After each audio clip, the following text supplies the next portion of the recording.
Apa pendapat Ustadz tentang film The Santri yang tidak mencerminkan kehidupan pesantren yang sebenarnya dan disutradarai oleh Livi Zeng yang kontroversi itu? Kalian mancing-mancing ah.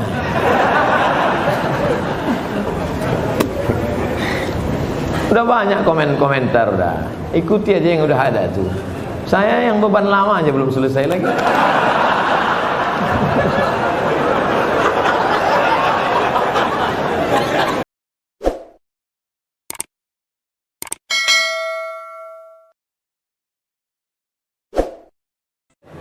Bagaimana hukumnya pejabat yang selalu menang sendiri dan selalu menyalahkan anak buahnya? Ini bukan pertanyaan, ini balas dendam.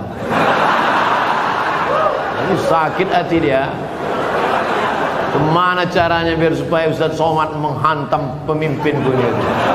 Buat lu pertanyaan. Itu pula masalahnya. Dia bertanya sama Ustaz yang paham pula kan.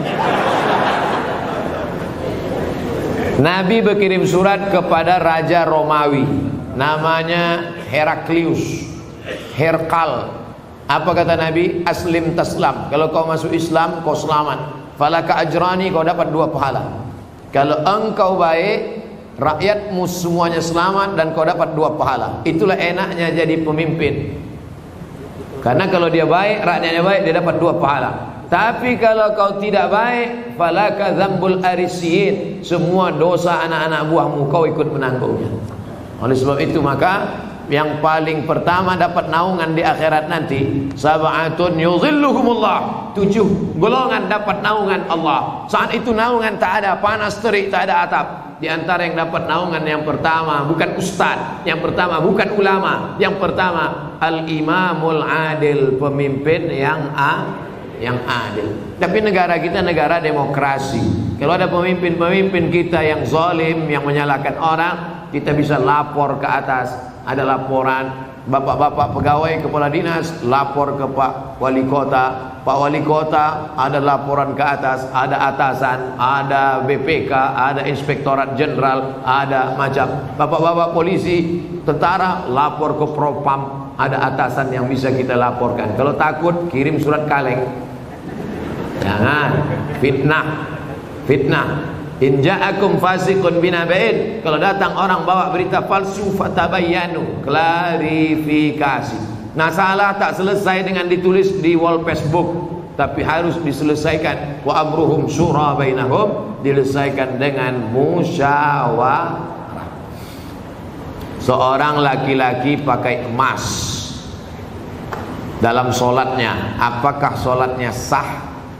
Emas itu bukan babi, kecuali dia membawa rantai babi, baru Arab. Emas tidak. Emas kalau dipegang, wudhu kita tak batal, solat kita pun tak batal. Tapi Nabi mengharamkan pakai emas. Ini mesti dipahami. Emas kalau kita masukkan ke kantong, dibawa solat, Allahu Akbar, solat sah. Tapi memakai cincin emas haram. Bapak-bapak yang pakai cincin emas, buka sekarang juga. Tak ada gunanya pengajian. Tak ada guna pengajian. Nantilah mubazir mengaji. Bapak-bapak yang sekarang pakai cincin emas, buka sekarang juga. Tak perlu tunjukkan, pelan-pelan aja dari bawah. Buka masuk. Balik dari sini, jual. Kalau batunya sayang, simpan. Mana tahu batunya zamrud, kecubung, permata, intan, simpan. Ambil batunya, ikatkan dengan perak. Cincin saya emas putih Pak Ustaz. Emas putih itu emas. Emas putih itu emasnya 80, nikelnya 5. Emas putih itu emasnya 80%, nikelnya 5%, peraknya 18%, peraknya 15%. Maka warnanya putih, tapi dia emas juga. Jadi kalau mau buat cincin, perak saja. Ini cincin perak. Batunya zamrud, asli. Mereknya Casio, Casio orang. Tak pernah saya beli. Kalau sempatlah saya beli sekian puluh juta, lalu kemudian anak yatim tak sekolah, neraka jahanam tempat saya. Bisa pula anak yatim tak sekolah, cincin kita 30 juta. Pak, minta makan Pak, belum makan pagi, kata anak yatim di lampu merah. Kita mau. Nauzubillah. Oleh sebab itu maka yang punya cincin emas, wahai Imam Syafi'i, kenapa laki-laki Islam tak boleh pakai cincin emas? Apa kata Imam Syafi'i? Robek hati orang miskin menengok cincin emas. Aku makan pun payah, kau sampai hatilah pula pakai cincin emas. Matilah kau cepat, kata dia. Hancur hati dia. Itu alasan ulama dulu. Tapi rupanya sekarang setelah ditemukan emas itu ada molekul-molekul kecil masuk ke dalam pori-pori, masuk ke dalam darah, masuk ke dalam jantung, menyebabkan penyakit Alzheimer, penyakit tua sebelum masanya, penyakit lemah, tak bertenaga. Banyak orang barat yang sudah kena, pokoknya emas. Lalu kami yang perempuan, Pak Ustaz, yang perempuan dia masuk ke dalam, keluar lagi melalui darah menstruasi haid. Makanya kalau ada bapak yang haid, pakailah.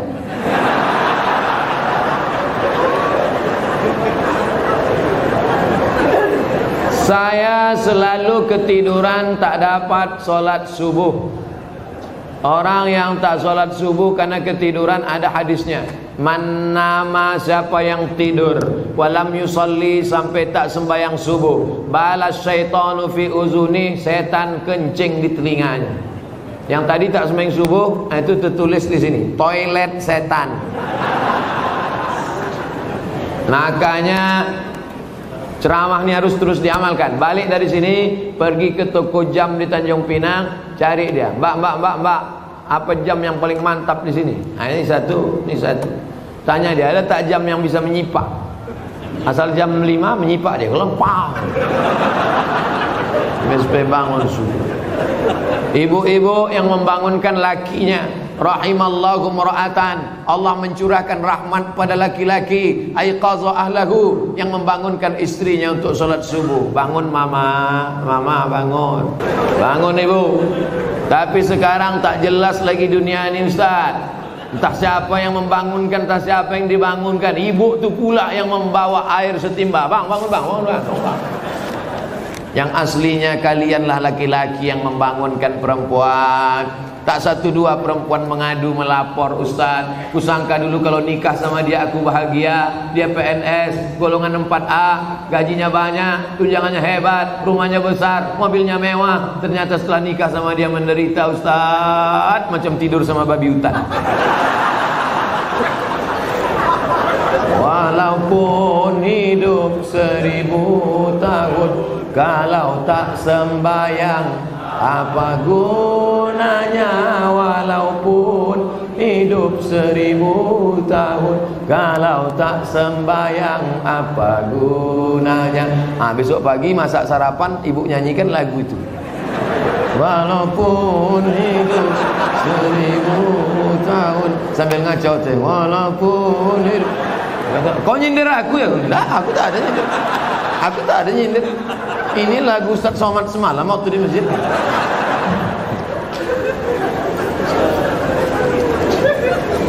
Ustaz, apa sah laki-laki sholat di rumah tapi tak di masjid?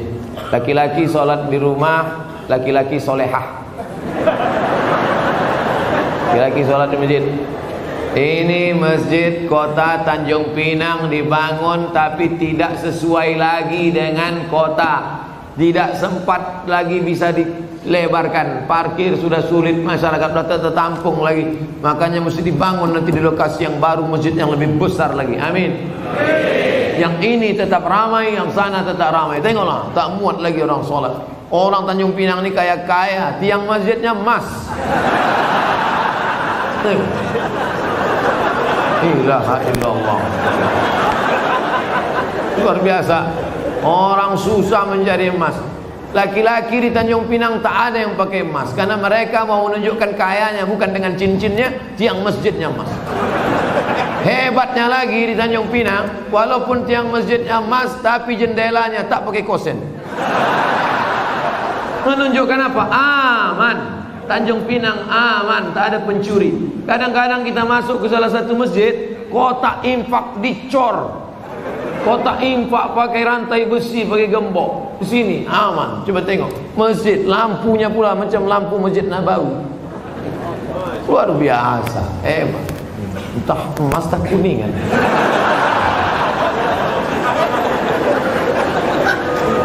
Apa maksud saya? Nikmat yang sudah besar ini maka dibalas dengan sholat berjamaah. Tapi rasanya mengajak orang Tanjung Pinang sholat berjamaah mubazir. Karena sholat berjamaah di Tanjung Pinang, coba tengok, melimpah ruah sampai tak muat keluar-luar. Tengok, itu yang di luar-luar yang berdiri itu juga dapat pahala sholat berjamaah. Kalau sholat, tidak sholat mana mau dapat? Layan tayanna, mereka yang tak datang ke masjid, jangan ulangi lagi. Yang sholat di kantor, yang sholat di rumah, yang sholat di kamar, jangan ulangi lagi, kata Nabi. Kalau kalian tetap sholat di rumah, la uharriqanna alaihim buyutahum, ku bakar rumah mereka. Nabi yang bilang, kalau kalian sholat di rumah, ku bakar rumah mereka. Kalau hidup Nabi sekarang, bertambah hotspot titik api. Saking banyaknya rumah yang dibakar Nabi, berasap lagi. Ustaz janganlah sebut-sebut asap. Asap Tanjung Pinang ini kan dari kampung Ustaz juga. Saya tahu, ku tahu apa yang ada dalam hati. Sebelumnya dari malam saya niat sholat subuh, tapi saya bangunnya jam 6 pagi waktu setempat. Apakah masih boleh sholat? Ini bukan menanya, menawar ini.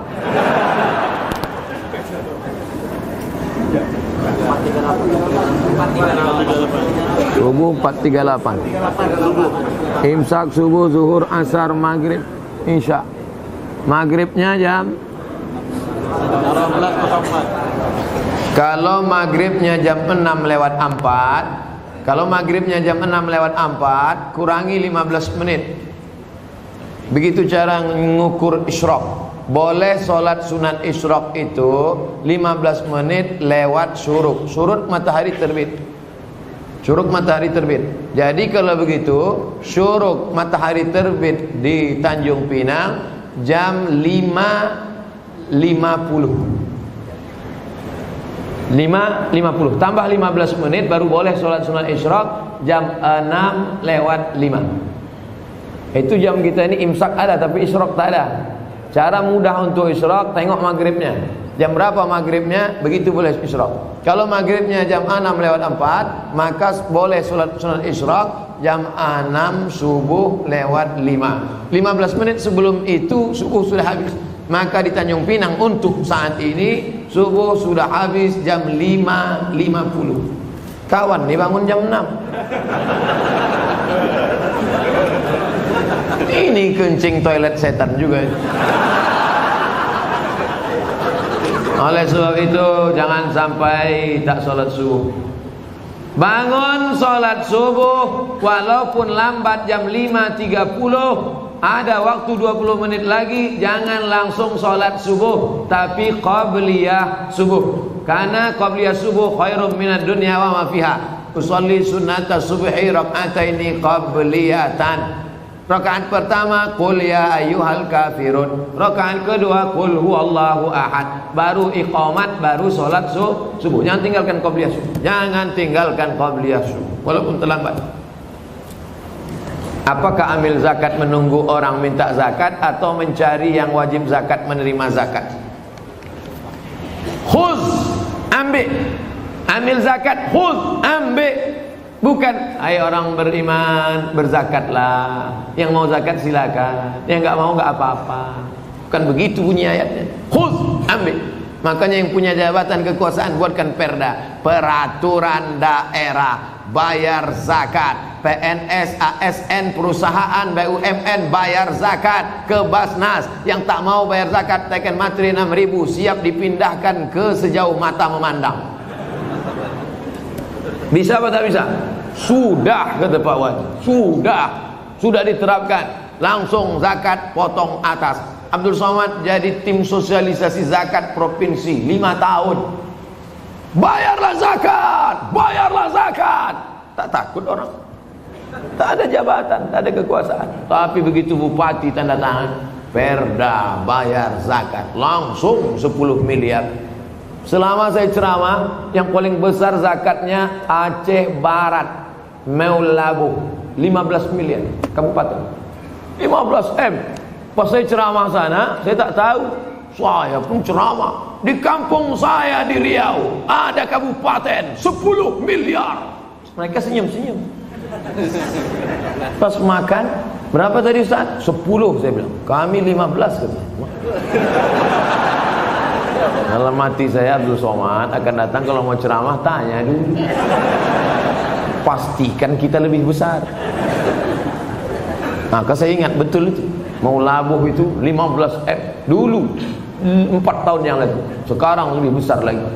Bagaimana cara menegur khotib yang lupa rukun khutbah? Kasih tahu, Pak Khotib lupa rukun khutbah 5. Semua laki-laki di sini wajib bisa khutbah. Karena mana tahu nanti pergi ke pulau, kebetulan ditugaskan Pak Wali pergi ke pulau. Sampai di pulau ada sholat Jumat. Apa kata pengurus masjid?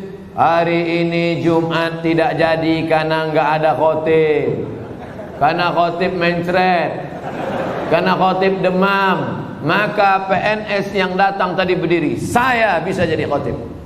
5 rukun khutbah. Naik ke atas mimbar, alhamdulillah wassalatu wassalamu ala rasulillah ya ayyuhalladzina amanu taqullah usikum wa nafsi bitaqwallah Allahumma fir lil muslimina wal muslimat. Duduk. Habis itu tegak lagi, alhamdulillah Allahumma salli ala sayyidina Muhammad ya ayyuhalladzina amanu taqullah usikum wa nafsi bitaqwallah Allahumma fir lil muslimina wal muslimat. Dah, umat. Rukun khutbah cuma 5. Alhamdulillah, salawat, ayat, wasiat takwa, doa. Alhamdulillah, salawat, ayat, wasiat takwa, doa. Selesai sholat, Bapak dari mana? PNS Tanjung Pinang. Kok pendek kali rukunnya? Aku masih syukur bisa, kau tak bisa lagi.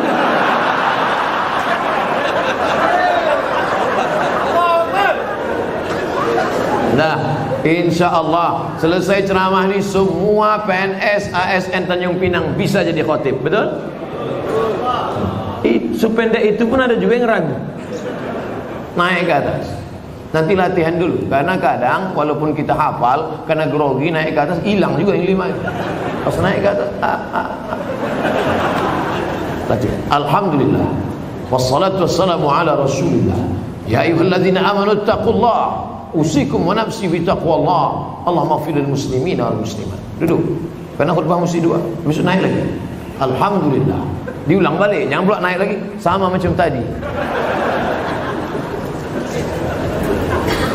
Apa pendapat Ustaz tentang film The Santri yang tidak mencerminkan kehidupan pesantren yang sebenarnya dan disutradarai oleh Livi Zeng yang kontroversi itu? Kalian mancing-mancing ah.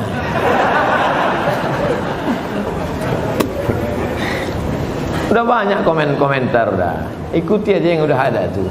Saya yang beban lama aja belum selesai lagi.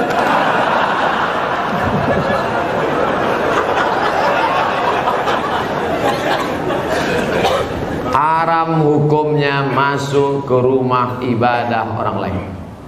Haram. Saya tak nonton film ini sampai habis. Baru menengok trailernya. Tapi di dalam itu yang bisa saya komentari, pertama masuk ke rumah ibadah. Karena Nabi tak mau masuk ke dalam tempat fihi surah wat tamathil, kalau di dalam itu ada patung berhala. Maka dalam Islam mazhab Syafi'i mengharamkan masuk ke dalam rumah ibadah di dalamnya ada berhala. Mazhab Syafi'i. Kita pakai mazhab apa? Mazhab Syafi'i. 2. Tentang masalah laki-laki perempuan berdua-duaan tak mahram. Anak-anak. La yakhluwanna rajulun ma'amra'atin illa ma'adhi mahramin. Oleh sebab itu maka kita jaga anak cucu kita dari perbuatan-perbuatan maksiat. Bahwa ada misi-misi sesuatu di balik ini semua, wallahu a'lam bishawab. Kita akan diminta tanggung jawab di hadapan Allah Subhanahu wa taala. Islam tak perlu diajari bagaimana berinteraksi sosial dengan saudara kita non muslim. Karena kita sudah lama bertetangga, apalagi orang Tanjung Pinang. Seandainya orang Tanjung Pinang ini ekstrim, tak akan ada orang Tionghoa di Tanjung Pinang, betul? Kita semuanya bisa menerima, siapapun yang datang semua bertetangga, berkawan, bersahabat. Tapi kalau sudah dalam masalah ibadah, ritual, tak ada tawar menawar. Wala ana abidum ma'abatum wala antum abiduna ma'abud lakum dinukum. Ini sekarang banyak yang tak bisa membedakan kebablasan, tak bisa membedakan mana toleransi, mana tolerasin. Harus bisa dibedakan. Jangan karena toleransi mengorbankan keyakinan akidah anak-anak kita. Nauzubillah. Dan orang-orang yang pernah di pesantren pun ketika menonton itu, ini bukan anak pesantren. Anak pesantren tak begitu. Bagaimana tanggapan Ustadz tentang disertasi Dr. Abdul Aziz mengenai seks pranikah? Ini tulisan seorang bernama Sahrur. Siapa namanya? Sahrur. Bukan Pak Sahrul. Pak Sahrul Pak wali kita. Seorang laki-laki namanya Sahrur. Sahrur artinya burung. Nama jenis burung, hitam warnanya. Itu nama dia, orang Suriah. Sahrur ini kuliahnya di Moskow. Aliran pemikirannya kiri. Apa itu maknanya kalau kiri? Komunis. Sahrur ini komunis.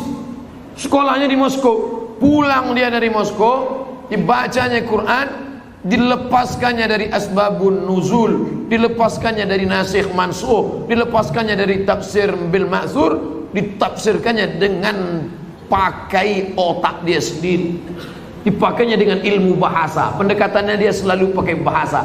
Makanya menurut Sahrur, aurat yang wajib ditutupi itu hanya yang berkerut-kerut saja, yaitu payudara dan kemaluan. Itu saja yang wajib ditutup, yang lain boleh dibuka. Sahrur ini sudah lama kontroversi. Tahun 90 dia sudah mengeluarkan buku itu, namanya Alkitab wal Quran. Cuman baru sekarang dipopulerkan, ditulis, dibawa ke kampus, lalu disidangkan, dan pada akhirnya menjadi kehebohan. Ingat, ada ilmu, tapi ada yang lebih tinggi daripada ilmu, adalah akhlak. Mana akhlak kita di hadapan manusia dan di hadapan Allah Subhanahu wa taala. Hai para cendekiawan-cendekiawan, jaga akhlak, karena keilmuan kita akan dituntut di hadapan Allah. Kira-kira apa efeknya? Mengeluarkan disertasi bahwa hubungan laki-laki perempuan, suka sama suka, tidak dianggap sebagai zina. Kira-kira apa efek positifnya terhadap umat? Tak ada. Semua agama di dunia ini mengharamkan zina. Agama apapun. Tanyalah kawan-kawan kita yang Tionghoa, Konghucu, tanya saudara-saudara kita yang Kristen, Katolik, tanya sama dia, apakah dibenarkan? Tidak. Tak ada satupun yang melegalisasi perbuatan zina. Na'udzubillah. Apa boleh ketika halangan saya tetap menjaga wudhu dan zikir yang biasa saya? Perempuan yang berhalangan boleh berwudhu, perempuan yang berhalangan boleh tetap berzikir. Yang tak boleh baca Quran, tak boleh baca Quran, tak boleh pegang Quran, tak boleh i'tikaf di masjid, tak boleh tawaf, tak boleh sholat, tak boleh puasa. Adapun berzikir tetap. Baca Quran yang ayat fungsinya sebagai doa boleh. Mana itu ayat sebagai doa? Naik kendaraan, subhanalladzi sakhkhara lana hadza wa ma kunna lahu muqrinin. Itu adalah ayat Quran, tapi fungsinya waktu naik kendaraan sebagai doa. Rabbana atina fid dunya, itu doa. Tapi dalam ayat Quran, maka fungsinya sebagai doa boleh. Apa hukum orang suka membid'ah-bid'ahkan orang lain, sementara perilakunya tidak memberikan contoh? Tak dikasihnya contoh bid'ahnya apa? Ada orang baca Yasin lalu dibid'ah. Kalian jangan baca Yasin lagi. Baca Yasin ini bid'ah. Jadi kalau ada orang membid'ahkan kami baca Yasin, cuman apa Ustaz? Baca aja terus sampai dia capek. Dua kemungkinan. Kalau dia capek, kita terus. Kalau kita capek, dia terus. Sekarang saya mau tanya, kalau ada orang membid'ahkan Bapak Ibu Yasinan, Bapak mau terus atau berhenti? Teruslah, nanti lama-lama dia capek. Kenapa tak kau bid'ahkan lagi orang Tanjung Pinang baca Yasin? Capek aku udah kusuruh tak juga berhenti. Yasin itu Quran apa tak Quran? Quran. Membaca Quran apa hukumnya? Wajib baca Quran. Kenapa cuma Yasin yang dibacanya? Yang lain dibacanya juga. Cuman Yasinnya ada keutamaan tersendiri. La tuqra'u fi amrin asirin illa yassarahu Allah. Kalau dibacakan pada perkara yang sulit, maka dimudahkan Allah. Sulit punya anak, baca Yasin. Sulit mau jumpa jodoh, baca Yasin. Sulit mengatasi masalah, baca Yasin. Sulit sakaratul maut, baca Yasin. Makanya kalau ada orang sakaratul maut, bacakan Yasin. 2 gendang ya. Kalau tak sehat, mati. Kadang laki-laki ini banyak marah sama bininya. Apa kau nih baca-baca Yasin aja? Bang, aku baca ini persiapan untuk abang juga. Nanti kalau bapak tu agak-agak demam sikit aja. Yasin. Insya Allah bang, 2 gendang ini bang. Kalau tak sehat abang gul. Pak Ustaz Abdul Somad mohon doakan putra kami Fatli bangsawan diterima di sekolah kedinasan Akmil Akademi Militer. Di akhir majlis kita doa. Ibunya bapaknya tiap malam baca Yasin. Selesai baca Yasin, ya Allah berkat kemuliaan surat Yasin ini diterimalah anakku hendaknya. Baca Yasin, habis baca Yasin. Dari mana dalilnya ini bisa kami tengok? Baca tafsir Ibnu Katsir. La muqaddimah surat Yasin, tafsir Ibnu Katsir. La tuqra'u fi amrin asirin illa yassarahu Allah. Kalau dibacakan pada perkara yang sulit, susah, dimudahkan Allah. Saya kuliah sudah 4 tahun, tapi masih semester 4. Harusnya sudah semester 8. Saya tak bisa lanjut karena kampus saya tak lengkap peralatannya. Oh, bukan salah dia. Oke, jangan mudah kita suuzon. Harusnya di semester 5 ini saya ujian dan praktek. Saya galau Pak Ustadz, umur sudah 25 tahun. Kapan lagi saya mau menyenangkan keluarga dan menjadi mandiri? Mohon bimbingannya Pak Ustadz. Pindah aja kampus lain. Apa dipertahankan sih? Jangankan kau, kami pun membacanya galau. Apa 4 tahun?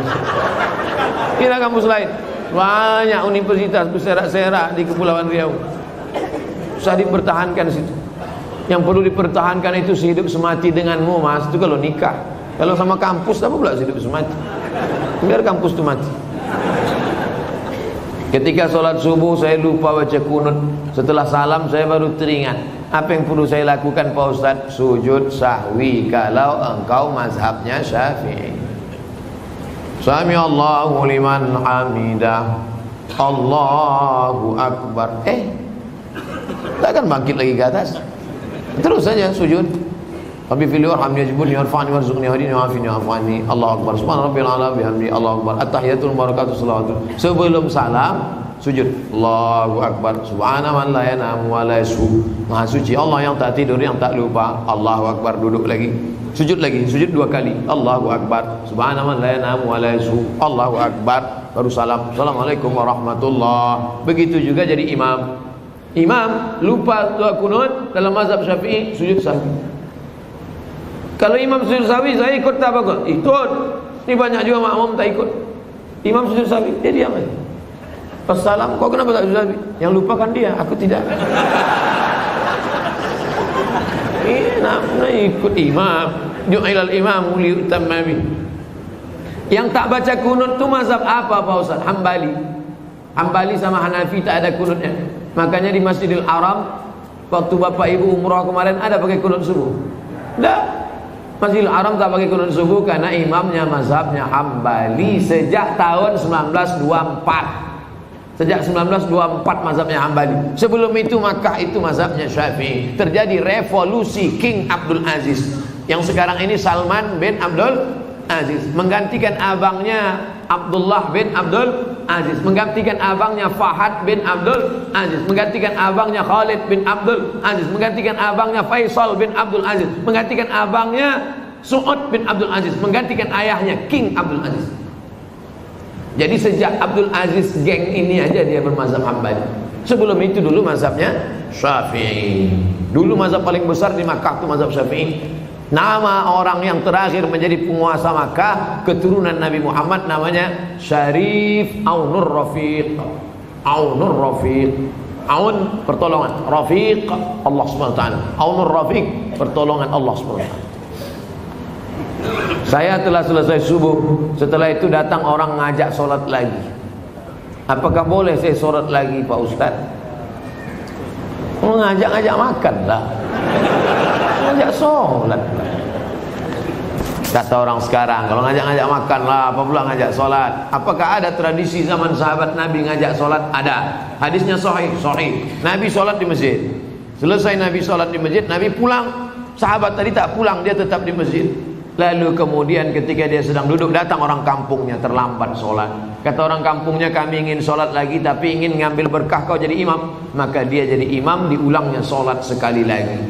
Apa pelajaran dari sini? 3. Pertama, bahwa kita boleh sholat 2 kali. Sholat pertama menggugurkan kewajiban, sholat yang kedua mencari fadilah, keutamaan. 2, bahwa imam boleh sholat sunat, makmumnya sholat karena dia yang pertama tadi sholat wajib, yang kedua itu sholat dia terhitung sholat mencari fadilah sunat, sedangkan makmumnya sholat wajib. Itulah dalil dalam mazhab Syafi'i, boleh imamnya sholat sunat, makmumnya sholat wajib. Masuk kita ke masjid, ada nampak orang sholat, kita tepuk bahunya, kita pun sholat. Selepas sholat, salam, assalamualaikum warahmatullahi wabarakatuh. Mohon maaf ya dek, tadi saya sholat tahiyatul masjid gitu.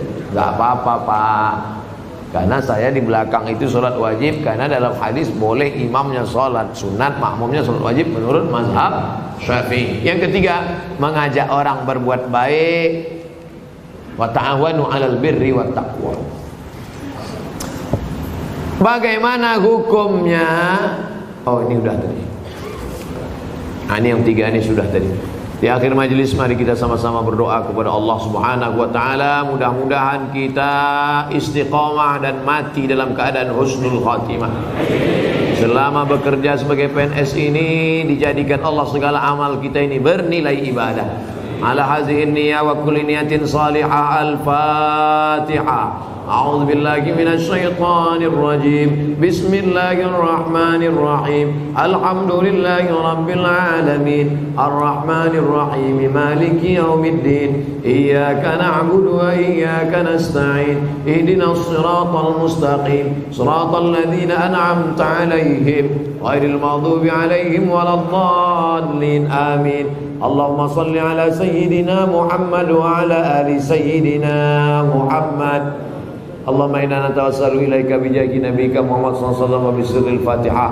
Kami bertawassul kepada Engkau ya Allah dengan kemuliaan surat Al-Fatihah, dengan kemuliaan Nabi Muhammad sallallahu alaihi wasallam. Antaj'al hadzal balada baladan aminan mutmainnan ya'ti rizquhu min kulli makan. Jadikan Tanjung Pinang negeri yang aman, damai, terbuka pintu rezeki dari laut dan daratan ya Allah. Allahumma in kana rizquna fis sama' fa'anzilhu. Kalau rezeki kami masih tergantung di langit, turunkan ke Tanjung Pinang ya Allah. Wa in kana fil ardi fakhrijhu. Kalau masih tertanam dalam tanah, keluarkan ke hadapan kami ya Allah. Wa in kana ba'idan faqarribhu. Kalau dia masih jauh, maka dekatkan ke kampung halaman kami ya Allah. Allahumma ja'alil a'malana ibadatan lana. Jadikan aktivitas kami masuk kantor, bekerja setiap hari itu bernilai ibadah, ikhlas karena Engkau ya Allah. Allahumma waffiqna lima tuhibbuhu wa tardah. Tanamkan taufik hidayahmu ke dalam hati kami, pemimpin-pemimpin kami, sehingga kami dapat beramal dengan amal Kau cintai dan Kau ridhai ya Allah. Allahumma khtim lana bi husnil khatimah. Tutup umur kami dengan husnul khatimah. Wala taqtim alaina bi su'il khatimah. Jangan tutup dengan su'ul khatimah. Allahumma waffiqna lima tuhibbuhu wa tardah wa taj'al abna'ana wa banatina min huffazil Qur'an wal hafizat. Jadikan anak-anak kami di Tanjung Pinang ini menjadi anak-anak berbakti dan para penghafal Al-Qur'an.